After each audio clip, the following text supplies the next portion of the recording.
হ্যাঁ প্রিয় সন্তানেরা, তোমরা কি সবাই যার যার ধর্মীয় কাজ করো তো? সাবধান, দিনের তোমার সবচেয়ে প্রথম ও প্রধান কাজ হলো নিজ নিজ ধর্মকর্ম সম্পন্ন করা। আমাদের সৃষ্টিকর্তা আমাদেরকে সৃষ্টি করেছেন তার ইবাদত করার জন্য, উপাসনা করার জন্য। তিনি যা আদেশ করেছেন, নিষেধ করেছেন তা মেনে চলার জন্য। আমরা যদি তা না করি বা না মানি, তবে তার প্রতি অবৈধতার কারণে কঠিন সাজা ভোগ করতে হবে। তাছাড়া ধর্মকর্ম না করে একজন মানুষ প্রকৃত ভালো মানুষ হতে পারে না, আদর্শ মানুষ হতে পারে না।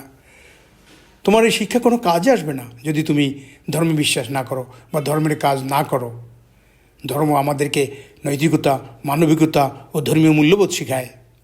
ধর্ম কখনো কাউকে ছোট করে না, ধর্ম মানুষকে ভালো মানুষ হতে শেখায়। তাই চলো আজ থেকে সিদ্ধান্ত নিয়ে ফেলো, ধর্মের কোনো কাজ কখনো ফেলে রাখবে না।